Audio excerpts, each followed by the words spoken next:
everyone, and welcome to Transfer Weekly. This episode number 7 with me, Chris McCarthy, the show that keeps you up to date with all the transfers across F2, F3 and FRECA. Only 4 to talk about this week. We had 2 in F3 and 2 in FRECA. So let's start in F3, and we're going to go to Carlin first, who announced their third and final driver, and that was Enzo Trulli, who makes the jump up from Euro Formula Open. He raced in that last year and raced the last half of it with Carlin, where he finished 7th overall. So already has a relationship with the team.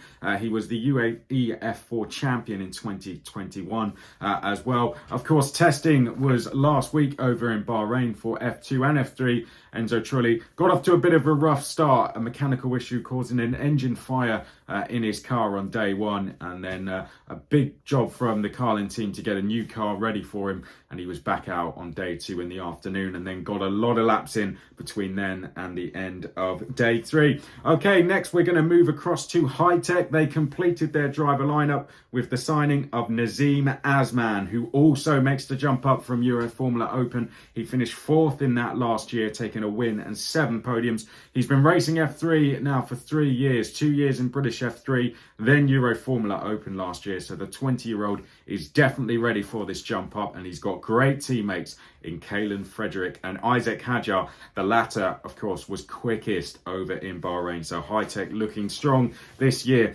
Okay, then we're going to move to FRECA next, and G4 Racing announced 2 drivers last week. We'll start with Matthias Zagazzetta, the reigning British F4 vice champion, makes the jump up to FRECA with G4.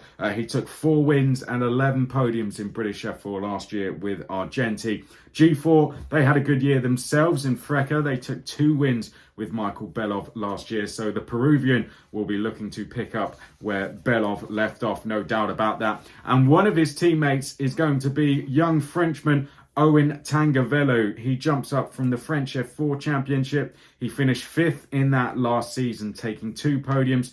Just 17 years old, so still very new to feeder series racing. Has only been doing single-seaters for a couple of years. So it's going to be a bit of a learning year for him, but he's got a great teammate there in Matthias Zagazzetta, who has that British F4 vice champion title to his name. Okay, as ever, we're going to move next to remaining seats. F2 is full. A reminder of the grid on screen for you now. F3, only 1 spot left, and that is at Genza.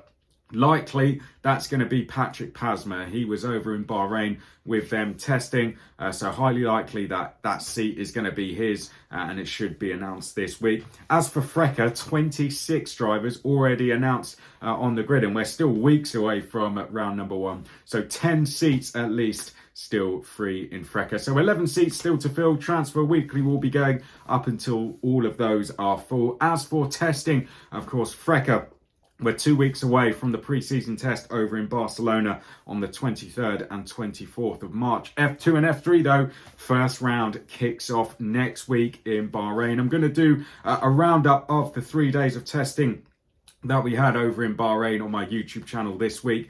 And then next week, I'm going to do season previews for both F2 and F3. And as we get a little bit closer to filling all those seats, we'll have a look at all the F4 championships, French F4, ADAC, British F4, Spanish F4 and Italian F4, all kicking off in mid to late April and then at the start of May as well. So we'll talk a little bit more about those in episodes to come. But that's it for episode number 7. Thank you very much for watching. Keep an eye on my Twitter at Chris McCarthy32 for the latest transfers throughout the week, and we'll sum it all up again next week in episode 8. Make sure you click the like and subscribe. Thank you very much for watching. This has been Transfer Weekly, episode number 7. We'll see you again next week.